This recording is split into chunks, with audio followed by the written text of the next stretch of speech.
mais voilà que j'ai pas vu son pochage et que je me retrouve à partir en arrière. La première chose, c'est que vous soyez justement capable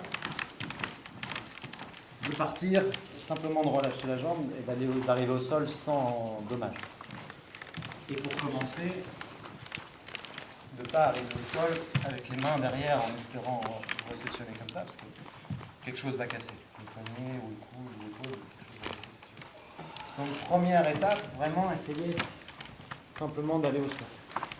Une fois que vous êtes à l'aise avec le fait d'aller au sol, même chose, j'accepte de partir, et j'accepte de partir non pas directement au sol, mais autant que possible sous lui.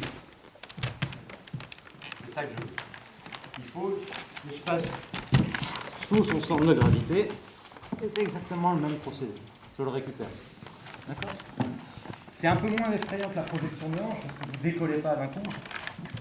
Mais à dire vrai, c'est aussi moins efficace dans la mesure où il peut se retenir assez facilement. Il s'engage beaucoup moins qu'avec les hanches, il n'a pas à porter tout mon poids. Donc si vous voulez que ce soit plus efficace, il ne suffit pas de se laisser prendre par le mouvement, il faut être un peu plus méchant. Partir avec la jambe et vraiment s'arranger pour glisser, glisser, glisser et arriver à ses pieds.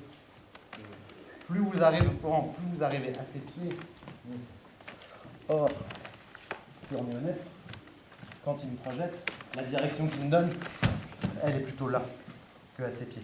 Donc c'est à moi de créer une rotation supplémentaire pour transformer son mouvement en quelque chose de beaucoup plus dangereux pour lui. D'accord ? C'est moins effrayant, mais il vous faut un peu plus de vis propre. D'accord. Essayez, si vous avez des soucis, je passe, et moi passe aussi.